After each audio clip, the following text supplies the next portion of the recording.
नमस्कार विद्यार्थियों, आज की क्लास काफ़ी महत्वपूर्ण होने वाली है, तो इसको ध्यान से देखना। आपको यहाँ से सीधे-सीधे प्रश्न जो है परीक्षाओं में देखने को मिल सकते हैं। आज है 14 जून 2026 और चलिए अपनी क्लास को शुरू करते हैं। राज्य की नई औद्योगिक पहल, डेयरी क्षेत्र का आधुनिकीकरण, सामाजिक सरोकार और सिनेमा, भामाशाह सम्मान समारोह, शिक्षा में जनभागीदारी। तो चलिए, पहला क्वेश्चन है हमारा, Rajasthan semiconductor policy 2026। Rajasthan semiconductor policy 2026 की अगर बात करें तो राजस्थान सेमीकंडक्टर पॉलिसी जो है इसका उद्देश्य है राजस्थान को सेमीकंडक्टर और इलेक्ट्रॉनिक राजस्थान को सेमीकंडक्टर सेमीकंडक्टर कंडक्टर राजस्थान को सेमीकंडक्टर और electronics sorry electronic electronic Rajasthan को सेमीकंडक्टर और इलेक्ट्रॉनिक विनिर्माण क्षेत्र में विनिर्माण विनिर्माण विनिर्माण क्षेत्र में एक प्रमुख वैश्विक केंद्र के रूप में जो है स्थापित करना है। ठीक है, राजस्थान सेमीकंडक्टर पॉलिसी 2026 है, इसका जो उद्देश्य है राजस्थान को सेमीकंडक्टर और इलेक्ट्रॉनिक्स क्षेत्र में जो है वैश्विक केंद्र के रूप में जो है स्थापित करना है। ठीक है, इसमें इस नीति की अगर बात करें तो इसमें डिजाइन उत्पादन सॉरी मैं लिख देता हूँ, डिजाइन डिजाइन उत्पादन उत्पादन डिजाइन हो गया, उत्पादन हो गया, परीक्षण हो गया, परीक्षण, पैकेजिंग, इस तरह के इस तरीके की जो सभी चरण है, इन सभी चरणों को शामिल करके सेमीकंडक्टर और इलेक्ट्रॉनिक क्षेत्र में सेमीकंडक्टर और इलेक्ट्रॉनिक क्षेत्र में जो है वैश्विक केंद्र के रूप में जो है स्थापित करना है। ठीक है, अब इसमें अगर बात करें तो निवेश को आकर्षित करने के लिए जो है अलग अलग जो है मतलब स्कीम्स हैं। ठीक है, इसमें 7 वर्षों के लिए कोई भी प्रोजेक्ट जो है 7 वर्षों के लिए कोई भी अगर प्रोजेक्ट है उसमें विद्युत जो शुल्क होगा, विद्युत शुल्क, 1 मिनट रुकना, 7 वर्षों के लिए विद्युत शुल्क जो है इसमें 100% छूट मिलेगी, 100% छूट। ठीक है, 7 वर्षों के लिए विद्युत शुल्क में 100% छूट मिलेगी। ठीक है, कोई भी जो प्रोजेक्ट होगा। ठीक है, और बाकी बाकी जो है पर्यावरणीय प्रोजेक्ट की लागत में 50% जो है पुनर्भरण किया जाएगा। ठीक है, 50% पुनर्भरण, 50% पुनर्भरण पुनर्भरण। ठीक है, बाकी इसमें सेमीकंडक्टर जो है कॉरिडोर जो है स्थापित किए जाएंगे। कॉरिडोर कहाँ कहाँ स्थापित किए जाएंगे, तो ये हो जाएंगे जोधपुर जोधपुर जोधपुर पाली। ठीक है, और जोधपुर पाली हो गया, मारवाड़ औद्योगिक क्षेत्र और कांकणी औद्योगिक क्षेत्र, कांकणी। ठीक है, तो ये हो जाएंगे। अब अपन स्टेटमेंट की तरफ चलते हैं, स्टेटमेंट की तरफ चलते हैं स्टेटमेंट की तरफ, 1 मिनट कलर। इस नीति के तहत प्रोजेक्ट को 7 वर्षों तक विद्युत शुल्क में 100% छूट प्रदान की जाएगी। बिल्कुल नए निवेश के लिए जो आकर्षित करने के लिए जो ये प्रोजेक्ट है, इनको 7 वर्षों तक विद्युत शुल्क में जो है 100% छूट प्रदान की जाएगी। ठीक है, कांकणी औद्योगिक क्षेत्र को प्राथमिक सेमीकंडक्टर कॉरिडोर के रूप में विकसित किया जाएगा। कांकणी को ही नहीं बल्कि जोधपुर पाली मारवाड़ क्षेत्र को जो भी है, इनको भी जो है औद्योगिक सेमीकंडक्टर कॉरिडोर के रूप में जो है विकसित किया जाएगा। नीति के तहत पात्र उद्योगों को पर्यावरणीय प्रोजेक्ट की लागत का 50% पुनर्भरण किया जाएगा। ठीक है, तो यहाँ पे अपने स्टेटमेंट 1, 2, 3 यानी कि तीनों स्टेटमेंट जो है करेक्ट हो जाएंगे। ठीक है, यहाँ पे ऑप्शन डी जो है करेक्ट आंसर हो जाएगा। ठीक है, बढ़ते हैं अगले क्वेश्चन की तरफ। अगले क्वेश्चन की तरफ बढ़ने से पहले एक बार इसको मैं थोड़ा सा सेट कर दूं। हाँ जी, अब देखो क्या कह रहा है अपना क्वेश्चन, जयपुर जिला दुग्ध उत्पादक सहकारी संघ लिमिटेड, जयपुर जिला दुग्ध उत्पादक सहकारी संघ लिमिटेड के आधुनिकीकरण के संबंध में निम्नलिखित कथनों में से कौन सा कथन सही है। ठीक है, देखो सबसे पहले जयपुर जिला दुग्ध उत्पादक सहकारी संघ लिमिटेड, इसको कहते हैं जयपुर डेयरी। क्या कहते हैं, जयपुर डेयरी कहते हैं, जयपुर जयपुर सॉरी जयपुर डेयरी। ठीक है, इसका अधिनियम था इसका अधिनियम था 1965 का, ठीक है? 1965 का जो है अधिनियम था, ठीक है? और स्थापना की अगर बात करें, तो इसकी स्थापना हुई थी 1975 में, 1975 में। अधिनियम 1965 का था, स्थापना जो हुई है 1975 में हुई है, ठीक है? अब अपन क्वेश्चन की तरफ चलें तो संयंत्र के आधुनिकीकरण की कुल लागत 200 करोड़ रुपए है। नहीं, आधुनिकी कहाँ लिखूँ? यहाँ लिखूँ? ठीक है, यहाँ लिखता हूँ मैं। आधुनिकीकरण आधुनिकीकरण करण लागत जो है 133 करोड़, 133 करोड़, ठीक है? 133 करोड़ की जो है लागत आई है, ठीक है? तो ये कथन हो जाएगा अपना रॉन्ग। नवीनीकरण के बाद दूध प्रसंस्करण की क्षमता 15 लाख लीटर प्रतिदिन हो गई है। नहीं, इसकी जो क्षमता इसकी क्षमता की अगर बात करें, तो ये पहले कितनी थी? ये पहले थी 12 लाख लीटर, 12 लाख लीटर, ठीक है? एल लिख रहा हूँ, आपको समझ में आ जाएगा। 12 लाख और लीटर, ठीक है? पहले थी ये 12 लाख लीटर, जो जब से इसका आधुनिकीकरण हुआ है उसके बाद जो है, अब अगर बात करें तो अब इसकी क्षमता हुई है 20 लाख लीटर, ठीक है? पहले इसकी 12 थी, अब इसकी क्षमता जो है 20 लाख हो गई है। आप क्वेश्चन में यही ढूंढते मत रह जाना कि 20 लाख कहाँ है, 20 लाख कहाँ है, देखते ही टिक कर दूं 20 लाख। क्वेश्चन में आपको ये भी पूछा जा सकता है कि जो आधुनिकीकरण के बाद जो है कितनी बड़ी है, ठीक है? तो वहां पे सीधा सीधा इनका जो है गैप दे देगा, तो गैप है इनका 8 लाख लीटर, ठीक है? तो ये भी ध्यान रखना है, यूं नहीं कि आप 12 और 20 में ही आंकड़ों को ढूंढते रह जाओ। यहाँ पे आपको 8 का भी ध्यान रखना है कि 8 लाख लीटर जो है बड़ी है, ठीक है? अब अगला स्टेटमेंट क्या कह रहा है कि इस आधुनिकीकरण से दूध के पाउच पैक करने की क्षमता 16.50 लाख लीटर प्रतिदिन हो गई है। बिल्कुल ठीक बात है। ये स्टेटमेंट बिल्कुल ठीक है, ठीक है? ये स्टेटमेंट बिल्कुल ठीक है कि आधुनिकीकरण से दूध के जो पाउच है उसको पैक करने की क्षमता जो है 16.50 लाख लीटर प्रतिदिन हो गई है, ठीक है? ध्यान रखना। ठीक है, ये हमारा सीधा सा ऑप्शन जो है, ऑप्शन सी जो है, ये स्टेटमेंट बिल्कुल ठीक हो जाएगा। पर फिर भी अपन एक बार स्टेटमेंट डी जो है इसको देखते हैं। संयंत्र में केवल दूध उत्पादन की क्षमता बढ़ाई गई है, अन्य उत्पादों का निर्माण नहीं होगा। नहीं, ऐसा नहीं है। दुग्ध उत्पादन के जो अन्य उत्पाद हैं, अन्य जो भी दुग्ध उत्पाद हैं, उन सभी का जो है निर्माण होगा। दुग्ध उत्पाद उत्पाद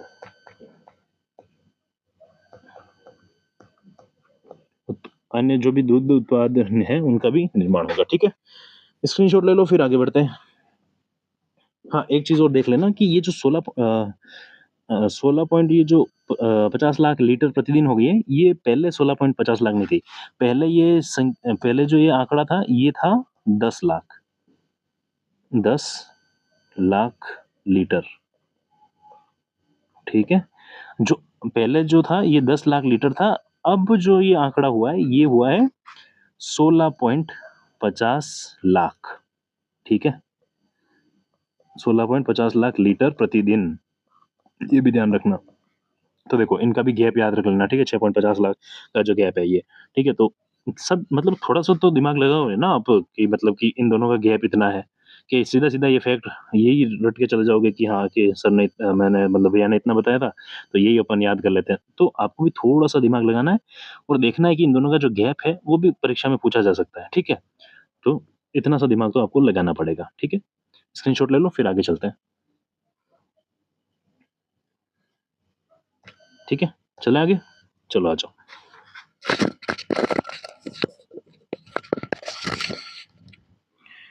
हाँ जी, देखो अब क्या है कि मुख्यमंत्री भजनलाल शर्मा द्वारा हाल ही में देखी गई फ़िल्म भारत भाग्य विधाता के संबंध में कौन-सा कथन सही नहीं है?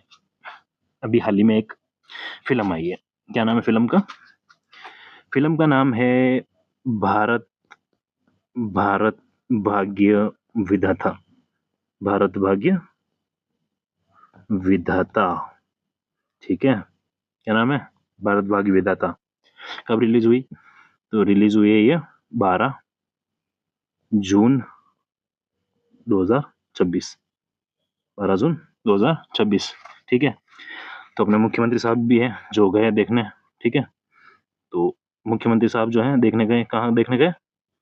तो ये देखने गए जवाहर जवाहर सर्कल, जो जयपुर में है, जवाहर सर्कल के मिराज सिनेमा में, मिराज सिनेमा, मिराज सिनेमा, ठीक है। 12 जून को रिलीज हुई। जवाहर सर्कल जो है जवाहर सर्कल में जो मिराज सिनेमा है, यहाँ पे जो है ये देखने गए थे। डायरेक्टर की बात करें तो डायरेक्टर को क्या कहते हैं? निर्देशक ही कहते हैं ना, निर्देशक, निर्देशक, ठीक है। कौन है निर्देशक, पता है आपको? इस फिल्म के जो निर्देशक हैं वो है मनोज, नहीं वो श्रद्धा वाला मनोज नहीं, Manoj, sorry sir, Manoj sir, Manoj Tapadia. अब फिल्मों वालों को तो सर क्या ही बोलूं मैं, मनोज तापड़िया, ठीक है। मनोज तापड़िया जो है इनके इस फिल्म के जो है निर्देशक हैं, ठीक है। और को डायरेक्टर यानी कि सह निर्देशक जो है, सह निर्देशक, निर्देशक की बात करें तो इसमें सह निर्देशक कौन है? कंगना, कंगना रनौत, कंगना रनौत जो है ये सह निर्देशक है, ठीक है। और इनका ही जो है इस मूवी में इन्वेस्टमेंट है, ठीक है। और ये अभिनेत्री भी यही है, ठीक है। अभिनेत्री की अगर बात करें तो अभिनेत्री जो है वो भी यही है, ठीक है। अब अपन स्टेटमेंट देख लेते हैं एक बार। फिल्म राष्ट्र प्रथम की भावना को समर्पित है, बिल्कुल ठीक है। फिल्म में 26/11 जैसे आतंकी हमलों और कोविड महामारी के दौरान नर्सेज व चिकित्सकों को त्याग को रेखांकित किया गया है, बिल्कुल ठीक है ये भी। इस फिल्म की स्पेशल स्क्रीनिंग के अवसर पर सांसद कंगना रनौत उपस्थित थी, उनको तो उपस्थित होना ही पड़ेगा, फिल्म में पैसा तो लगा है, पैसा लगेगा तो आना तो पड़ेगा, ठीक है। तो देख लो, देखो क्वेश्चन आ सकता है, कहीं से भी आ सकता है। अगर मुख्यमंत्री जी अगर इसमें शामिल हैं तो आ सकता है, ठीक है। मुख्यमंत्री जी अगर देखने गए हैं तो कहीं से भी प्रश्न उठ सकता है कि कौन सी मूवी थी, डायरेक्टर कौन था, अभिनेत्री कौन थी, सीधा सीधा कोई सा भी क्वेश्चन है इसमें आ सकता है, ठीक है। यह फिल्म युवाओं को केवल करियर निर्माण के प्रति जागरूक करने के उद्देश्य से बनाई गई है। करियर निर्माण, केवल करियर निर्माण, केवल करियर निर्माण के लिए नहीं है, ठीक है। राष्ट्रभाव को भी समर्पित है, तो इसके लिए मतलब कि देशभक्ति वगैरह ये सब भी इसमें शामिल है, ठीक है। तो केवल करियर निर्माण के लिए कहना ये गलत हो जाएगा, ये कथन जो है गलत हो जाएगा, ठीक है। तो अपना ऑप्शन डी जो है ये सही नहीं है, ठीक है। बाकी स्क्रीनशॉट ले लो, इसमें तो इससे ज्यादा तो कुछ बताने का है नहीं, कुछ नहीं है। भारत भागी विधाता देखिए, हालांकि मैंने भी नहीं है, ठीक है। मैंने भी जितना बताया वो पढ़ के ही बताया आपको, ठीक है। मैंने भी ये मूवी नहीं देखी है, आपको अगर ठीक लगती है तो आप लोग देख लेना, बाकी इससे ज्यादा तो आप क्या ही देखोगे। बता दिया, याद रखना, भारत भाग्य विधाता है, 12 जून को रिलीज हुई है, जवाहर सर्कल में मिराज सिनेमा जो है, इसमें मुख्यमंत्री साहब ने देखी है ये मूवी, ठीक है। और साथ में उप मुख्यमंत्री जी भी अपने शामिल थे, मतलब साथ में थे। निर्देशक की बात करें तो मनोज तापड़िया हैं, सह निर्देशक कंगना रनौत है, अभिनेत्री कंगना रनौत है, ठीक है। बाकी स्टेटमेंट आपके सामने ही है ये सब, ठीक है। ये ठीक है, स्क्रीनशॉट लो, आगे बढ़ते हैं। ले लिया, चलो आ जाओ। 30वें राज्य स्तरीय भामाशाह सम्मान समारोह के संदर्भ में निम्नलिखित कथनों पर विचार कीजिए, ठीक है। कौन सा भामाशाह सम्मान समारोह है? तो ये है भामाशाह, भामाशाह, अरे कर्सिव में लिखने लगा मैं तो, भामाशाह सम्मान, भामाशाह सम्मान, ठीक है। तो ये है 30वें क्रम का, 30वें क्रम का, ठीक है। 30वें क्रम का जो ये है भामाशाह सम्मान समारोह है, ये होगा 29 जून को, 30वां है 29 को होगा। देख रहे हो, डेट देख रहे हो आप लोग, मतलब कितना मैचिंग मैचिंग हो रहा है, 29-30 याद रखने में कितना इजी हो जाएगा, 29-30 है ना। 29 जून को होगा, और ये होगा जयपुर के, 29 जून को होगा जयपुर के बिरला सभागार में। कहाँ होगा? जयपुर के बिरला बिरला सभागार में, बिरला सभागार में, ठीक है। इसको हटा दो, इसको करते हैं अपन यहाँ पे कर देते हैं, ठीक है। बिरला सभागार में होगा, ठीक है। इस सम्मान का जो पहला आयोजन मतलब कि पहला समारोह जो हुआ था पहला, ये हुआ था पहला समारोह जो हुआ था, पहला समारोह पहला समारोह हुआ था 1995 में। 95 में हुआ था? बताओ आप लोग बताओ। 1995 में हुआ था? कन्फर्म है? ठीक है। तो ये हुआ था पहला सम्मान समारोह जो है 1995 में हुआ था, ठीक है? अब इनमें पुरस्कारों की अगर बात करें तो मुझे थोड़ी-सी जगह और चाहिए तो क्या करें? इसको हटा दूँ? कि फिर चलो यहीं पे लिखने की ट्राई करते हैं, अगर नहीं होगी तो फिर हटा देंगे, ठीक है? एक बार इसका स्क्रीनशॉट ले लो, बाय चांस अगर हटाना पड़ा तो फिर मैं इसको हटा दूँगा, ठीक है? ले लो फटाफट, ठीक है? ले लिया? अब देखो, बात करें शिक्षा विभूषण की, शिक्षा शिक्षा इसमें एक सम्मान दिया जा समारोह पुरस्कार दिया जाता है, उसको कहते हैं शिक्षा विभूषण पुरस्कार, शिक्षा विभूषण, ठीक है? तो शिक्षा विभूषण पुरस्कार की अगर बात करें, तो जिन जिन भामाशाहों ने 1 करोड़ कितने? 1 करोड़ जिन भामाशाहों ने 1 करोड़ 1 करोड़ रुपए या उससे भी ज़्यादा 1 करोड़ रुपए या ज़्यादा 1 करोड़ या ज़्यादा लिख दूँ? 1 करोड़ या ज़्यादा का अगर दान किया है, तो उसको मिलता है ये शिक्षा विभूषण पुरस्कार, ठीक है? तो ये कुल 49 49 व्यक्तियों को जो है सॉरी व्यक्ति कहना ठीक नहीं है, 49 भामाशाहों को दिए जाएँगे, ठीक है? अब मेरे को थोड़ी-सी जगह और चाहिए तो मैं कहाँ पे लिखूँ? यहाँ लिख दूँ ऊपर, ठीक है? यहाँ पे आपको देखने में देख लेना आप, एडजस्ट कर लेना थोड़ा-सा, ठीक है? बाकी कल से अपन एक एक्स्ट्रा पेज ऐड कर देंगे ताकि बताने के लिए आपको ठीक रह जाएगा, एक ही पेज पे पूरा कंप्लीट बता दूँगा, ठीक है? अब देखो, शिक्षा विभूषण पुरस्कार मिलेगा उन लोगों को जिन्होंने 1 करोड़ या 1 करोड़ से भी ज़्यादा का जो दान दिया है, उनको मिलेगा और इनकी संख्या जो है, ये होगी 49, ठीक है? अब बात करें शिक्षा भूषण, ये हो गया शिक्षा विभूषण। अब शिक्षा भूषण की अगर बात करें, भूषण शिक्षा भूषण, ठीक है? शिक्षा भूषण की अगर बात करें, तो शिक्षा भूषण पुरस्कार जो है, ये मिलता है लगभग 30 लाख 30 लाख से 30 लाख से 1 करोड़ तक के। जैसे मतलब 30 लाख जैसे कोई भी भामाशाह है जिसने 30 लाख रुपए से लेकर 1 करोड़ रुपए तक का दान किया है, ठीक है? 1 सीआर, ठीक है? 30 लाख से लेकर 1 करोड़ तक का अगर दान दिया है, तो उस भामाशाह को मिलता है शिक्षा भूषण पुरस्कार, ठीक है? और बात करें अगर हाँ, एक बार ये इनकी संख्या भी देख लेते हैं। इनकी संख्या जो है, ये हो जाएगी 105। 105 ऐसे दानदाता होंगे जिनको शिक्षा भूषण का जो है पुरस्कार मिलेगा, ठीक है? शिक्षा विभूषण का मिलेगा 49 लोगों को, 49 दानदाताओं को और 105 जो दानदाता हैं, उनको मिलेगा शिक्षा भूषण, ठीक है? और उन व्यक्तियों को भी सम्मानित किया जाएगा, जिन्होंने मतलब जिन्होंने जो दानदाता हैं उनको प्रेरित किया कि 50 लाख से जो ऊपर की जो दान करो, ठीक है? उन भामाशाह मतलब किसी ने जैसे आप लोग हैं, तो आपने किसी को बोला कि यार मैं तो नहीं कर सकता लेकिन आप लोग जो है दान करो, ठीक है? भामाशाहों को मतलब कन्विंस करना नहीं बोलते हैं क्या एक तरीके से? तो वो वैसे, ठीक है? 50 लाख से रुपए या उससे अधिक का जो अगर योगदान देने के लिए आपने अगर किसी को प्रेरित किया है तो उनको जो है ये मिलेगा, ठीक है? सम्मान दिया जाएगा उनको भी, ठीक है? जिसने प्रेरित किया उनको सम्मान दिया जाएगा, ठीक है? बाकी यहाँ पे आप कैलकुलेट कर लेना ये 105 ये 49 कितने हो गए? 105 और 49 कितने हो गए? हाँ, ये भी बता दो ना 105 और 49 कितने हो गए?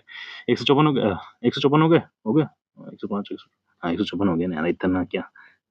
154 तो 154 व्यक्ति जो हैं, इन 154 जो भामाशाह हैं, इनको जो है सम्मानित किया जाएगा, ठीक है?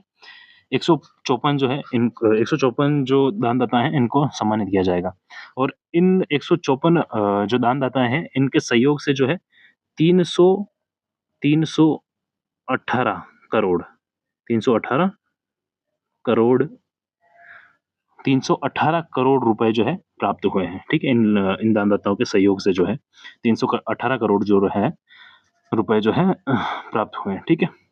29 जून को होगा, कहाँ होगा? तो ये होगा जयपुर के बिरला सभागार में। ठीक है, अब अपन आते हैं अपने क्वेश्चन की तरफ, स्टेटमेंट की तरफ। इस समारोह में राज्य स्तर पर कुल 154 भामाशाहों और 97 प्रेरकों को सम्मानित किया जाएगा। बिल्कुल ठीक बात है, यहाँ पे मैंने आपको बताया नहीं, अ, जो मैंने बताया ना कि 50 लाख या उससे ऊपर से ऊपर के जो मतलब जो लोगों को मतलब दानदाताओं को प्रेरित करेगा दान देने के लिए, तो उनकी संख्या जो है ये 97 है, ठीक है? 97 प्रेरकों को जो है सम्मानित किया जाएगा।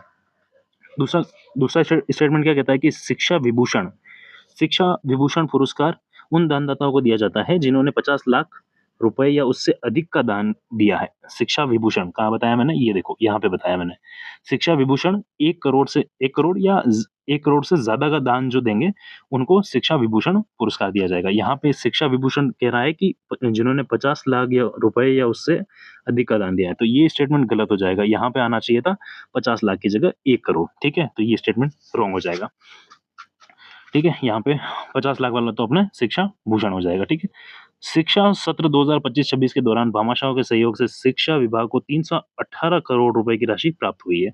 ठीक है, यहाँ पे मैंने बताया कि 318 करोड़ रुपए जो है दानदाताओं के सहयोग से प्राप्त हुए हैं। ठीक है, तो स्टेटमेंट 1, स्टेटमेंट 2 मतलब सॉरी 3, 2 तो रॉन्ग हो गया ना। तो स्टेटमेंट 1 और स्टेटमेंट 3 जो है, यहाँ अपना करेक्ट आंसर हो जाएगा। ठीक है, स्टेटमेंट 1 और स्टेटमेंट 3, ऑप्शन बी जो है हमारा करेक्ट आंसर हो जाएगा। ठीक है, ले लो स्क्रीनशॉट, फिर आगे बढ़ते हैं। ले लिया? चलो आ जाओ, आगे बढ़ते हैं। हाँ, क्वेश्चन लास्ट वही था। बाकी ये एक इंफॉर्मेशन है कि जसपाल राणा, ठीक है, नाम सुना होगा, आप परिचित भी होंगे। कल अपन इसको इस हेडलाइन को कवर नहीं कर पाते, तो मैंने आज ऐड कर दिया। ठीक है, जसपाल राणा 12 जून 2026 को 49 वर्ष की आयु में हृदय संबंधी जटिलताओं के कारण दिल्ली के साकेत स्थित मैक्स अस्पताल में उनका निधन हो गया। ठीक है, निशानेबाज थे। ठीक है, और निशानेबाज थे, उस दौरान इन्होंने गोल्ड वगैरह जीते, काफ़ी पदक पदक जीते अपने देश के लिए, और उसके बाद जो है कोच के रूप में अपना योगदान दिया। यहाँ पे इन्फॉर्मेशन है, आपको एक बार मैं पढ़ के थोड़ा सा बता देता हूँ इनके बारे में। जसपाल राणा भारतीय निशानेबाज इतिहास के सबसे सफल पिस्टल निशानेबाजों में से एक थे। उन्होंने एशियाई खेलों के 4 स्वर्ण पदक जीते। राष्ट्रमंडल खेलों में उनका प्रदर्शन असाधारण था। ठीक है, जहां उन्होंने 15 पदक हासिल किए। कोच के रूप में योगदान दिया इन्होंने। खिलाड़ी के रूप में संन्यास लेने के बाद उन्होंने प्रतिष्ठित कोच के रूप में युवाओं को तराशा। उनकी कोचिंग का सबसे प्रमुख उदाहरण मनु भाकर हैं, जिन्होंने पेरिस ओलंपिक 2024 के लिए प्रशिक्षित किया था। मनु भाकर ने पेरिस ओलंपिक 2024 में 2 कांस्य पदक जीतकर इतिहास रचा था। ठीक है, वे स्वतंत्रता के बाद एक ही ओलंपिक संस्करण में 2 पदक जीतने वाली पहली भारतीय खिलाड़ी बनी थी। ठीक है, ये अपने आप में एक रिकॉर्ड था, जिसमें जसपाल राणा के मार्गदर्शन की अहम भूमिका थी। ठीक है, तो हाल ही में इनका निधन हो गया। ठीक है, 49 वर्ष की आयु में इनका निधन हो गया। ठीक है, बाकी ये अपनी क्लास के लिए पीडीएफ यहाँ पे मिल जाएगी, क्लास की पीडीएफ वगैरह, या फिर आपको जो भी एमसीक्यू लगाने, तो उसके लिए आप टेलीग्राम लिंक जो है इसको ज्वाइन कर सकते हो। ठीक है, ठीक है, ज्वाइन करो, एमसीक्यू लगाओ और तैयारी को मजबूत करो। बाकी अपन करते हैं कल का रिवीजन। ठीक है, 13 जून का रिवीजन। आ जाओ। राजस्थान में रबी विपणन सीजन 2026-27 के न्यूनतम समर्थन मूल्य गेहूं के संबंध में। ठीक है, राज्य सरकार द्वारा गेहूं खरीद की अवधि बढ़ाकर 19 जून कर दी है। बिल्कुल ठीक है। गेहूं खरीद का कुल लक्ष्य संशोधित कर 28.50 लाख मीट्रिक टन किया। ठीक है, किसानों को प्रति क्विंटल 2,585 का कुल भुगतान किया जा रहा है। बिल्कुल ठीक है, बोनस शामिल नहीं है इसमें, बोनस 150 रुपए है, तो ये रॉन्ग हो जाएगा। ठीक है, 1 और 2 ठीक है। ये आ जाओ आगे। हाल ही में राजस्थान सरकार द्वारा क्रिटिकल मिनरल मिशन के तहत खनिजों के मलबे डंप्स को वैज्ञानिक अध्ययन हेतु किस संस्थान के साथ समझौता किया जा रहा है? तो IIT Dhanbad. IIT Dhanbad, option B correct है। मांड लोक गायिका गौरी देवी, जिनका जिनका हाल ही में निधन हुआ। इनका जन्म राजस्थान के किस जिले में हुआ? तो इनका जन्म हुआ बाड़मेर में, रियासत के दौरान अगर देखा जाए तो जोधपुर में। ठीक है, ये रहा सिलेक्शन वाला क्वेश्चन। राजस्थान की सांस्कृतिक विरासत के संरक्षण के संदर्भ में शेखावाटी हवेली संरक्षण योजना के तहत किन जिलों में हवेलियों को पर्यटन इकाई के रूप में विकसित किया जा रहा है? तो ये रहे ऑप्शन। इसका जवाब देना आपको कमेंट में। ठीक है, कमेंट करके बता देना। बाकी अपन मिलते हैं कल की क्लास में। क्लासें कैसी लगती है आपको कमेंट करके बताइए करिए, ठीक है? जिससे हमारा भी हौसला होता है, बढ़ता है कि हाँ, हमें क्लास बनानी है, ठीक है? आप कमेंट करिए, जैसे भी आपको क्लास लगे, कमेंट करके बताइए मुझे कि क्लास कैसी लगी है, ठीक है? बाकी अगर आप कोई और सुझाव देना चाहें तो कमेंट में आपका हार्दिक स्वागत है। और एमसीक्यू के लिए आप एमसीक्यू और पीडीएफ के लिए आप टेलीग्राम लिंक जॉइन कर सकते हैं, ठीक है? वीडियो अच्छा लगे, क्लास अच्छी लगे तो आप चैनल को सब्सक्राइब कर सकते हैं, वीडियो को लाइक कर सकते हैं, ठीक है? अपन मिलते हैं कल की क्लास में, तब तक के लिए अपना ध्यान रखना। और संडे है तो थोड़ा बहुत एंजॉय कर लीजिए आप भी, ठीक है? और रिवीजन करना मत भूलना, ठीक है? मिलते हैं अपन कल की क्लास में, तब तक के लिए अपना ध्यान रखना।